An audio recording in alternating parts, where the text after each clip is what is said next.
আসসালামু আলাইকুম। আজকে আপনাদের মধ্যে একটু জ্বালা ধরাই দিব, আপনাদের মধ্যে একটু বেদনা ধরাই দিব, একটু জ্বালা ধরাই দিব, একটু আগুন জ্বালিয়ে দিব। এবং আপনারা হয়তো এরপরে আমাকে অনেক কিছুই বলবেন, অনেক কিছুই আমার সম্পর্কে লিখবেন, কমেন্ট করবেন। এটা একটু আর কি আপনাদের মধ্যে জ্বালা ধরাই দিই। জ্বালাটা হচ্ছে কি, আজকে কোরআনের একটা সূরা আর কি 113 নম্বর সূরা, সূরা আল ফালাক, মক্কি সূরা বলা হয়। এই সূরা আল ফালাকের একটা আয়াতের একটা অংশ, একটা শব্দ নিয়ে কথা বলবো, আলোচনা বা অনেক কিছু ব্যাখ্যা বিশ্লেষণ, এগুলো আমি কিছুই পারি না। আমার মনের মধ্যে যা আসে আমি সেইটাই আর কি আপনাদের সামনে উপস্থাপন করার চেষ্টা করব। দেখেন, মানুষ কখনোই একসাথ হইতে পারবে না। একসাথ হইতে গেলেই না ওইখানে একটা বাধা আসবে।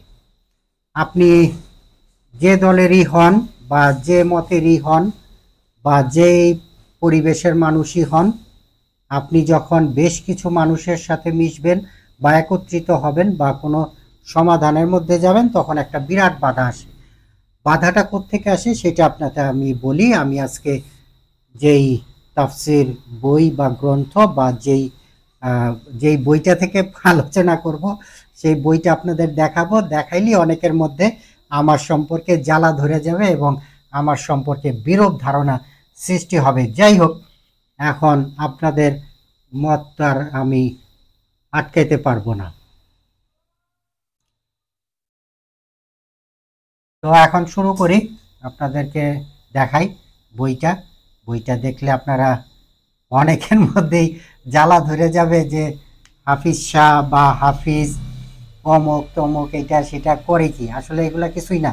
আপনাদের সবার বই পড়তে হবে, সবার মতটা নিয়ে রিসার্চ করতে হবে, তাহলে আপনি দেখবেন সঠিক একটা পথ পাবেন বা আপনি একটা তরিকার মধ্যে আসতে পারবেন, একটা রাস্তার মধ্যে আসতে পারবেন।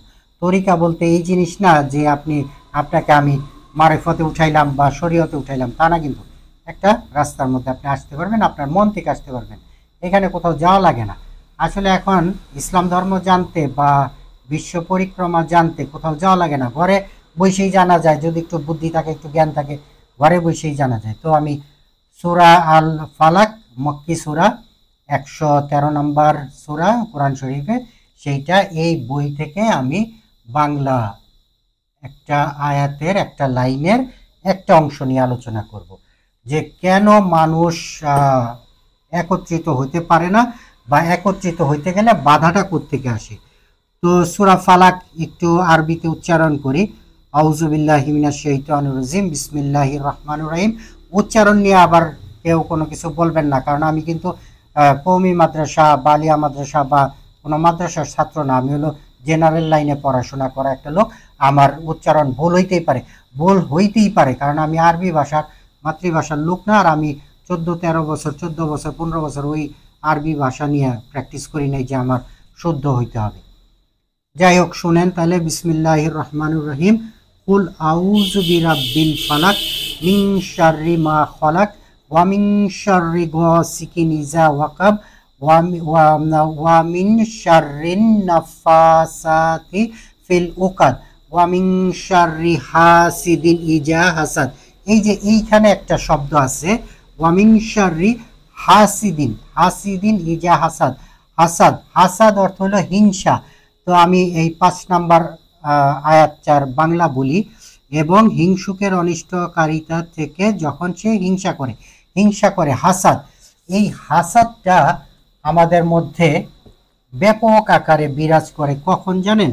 যখন আমরা কোনো কিছুতে একত্রিত হইতে চাই, যখন আমরা কোনো কিছুতে একত্র হওয়ার একটা উদ্যোগ নেই, একটা আলোচনা করি, এক জায়গায় বসি, বা ভাব দেখা যায় যে হ্যাঁ এখন এদের একত্রতা আসতেছে, তখন কি করে এই যে হাসাদটা তৈরি হয়, হাসাদ হিংসাটা তৈরি হয়। হিংসাটা কি কোত্থেকে তৈরি হয়? হিংসাটা আসে হলো শয়তানের কাছ থেকে। শয়তান প্রথম হিংসা করছিল আদম আলাইসাল্লামের সাথে, সেটা ব্যাপক আলোচনা, সেটা ওইটাতে আমি যাইতে চাই না বা যাওয়ার দরকার নাই। তখন ওর মধ্যে হাসাদ তৈরি হয়। এই হাসাদের ব্যবসায়ী হলো শয়তান। এই শয়তান কি করে জানেন? এই হাসাদের ব্যবসা নিয়ে বসে থাকে। হাসাদ টুকরির মধ্যে নিয়ে রাখে সব হাসাদ, যত হাসাদ আছে, যত হিংসা আছে, যত হিংসার উপকরণ আছে, এই শয়তানের পুটলির মধ্যে এটা থাকে, শয়তানের ঝাঁকার মধ্যে এটা থাকে। শয়তান কি করে, ওই ঝাঁকার মধ্যে ওর ঝাঁকা নিয়ে না চলতে থাকে। চলতে চলতে একটা রূপক গল্প বলি। শয়তান হাঁটতেছে তার হাসাদ নিয়ে, তার হিংসা নিয়ে মাথার মধ্যে নিয়ে আসে, হাঁটতেছে হাঁটতেছে হাঁটতেছে। এখন এক বুজুর্গ আলেম বা বুজুর্গ একটা জনের সাথে দেখা হয়েছে। দেখা হওয়ার পরে সে জিজ্ঞেস করছে, এই তুই কই যাস? আমি ব্যবসা করতে যাই। তোর মাথায় কি? আমার মাথায় হলো হাসাদ, মানে হিংসা। তোর হিংসা কে কিনবো? কয় আলেমরা কিনবো। আলেম অর্থ কি? এইখানে আসেন, আলেম অর্থ কি? আলেম অর্থ হচ্ছে জ্ঞানী। যারা জ্ঞানী তাদেরকে বলা হয় আলেম। এখন ইংরেজি আলেম, বাংলা আলেম, ফার্সি আলেম, জাপানিজ আলেম, বিভিন্ন এই আলেম আরবি শব্দ, এটার বাংলা অর্থ জ্ঞানী। জ্ঞানী এখন আপনি নলেজ সব ল্যাঙ্গুয়েজে বের করতে পারবেন, কোনো সমস্যা নেই। এই হাসাদ আসে হলো এই শয়তানের কাছ থেকে, এবং শয়তান এত সুন্দরভাবে এই হাসাদটা বিক্রি করে এই যে জ্ঞানীদের কাছে, আলেমদের কাছে। এইটা দেখে না খুবই অবাক লাগে। আমার কাছে মনে হয় কিয়ামত পর্যন্ত কি এই আলেমরা এক হইতে পারবে? আল্লাহ ভালো জানে। আমার সমালোচনা আপনারা করতে পারেন, আমার পক্ষে বিপক্ষে লিখতে পারেন, কোনো সমস্যা নাই। আমার বলা দরকার আমি বলবো। এই যে এই হাসাদ, এই হিংসা বর্তমানে এই যে এক হইতে চাইছিল, এখন শুরু হয়ে গেছে। ধন্যবাদ সকলকে। আসসালামু আলাইকুম।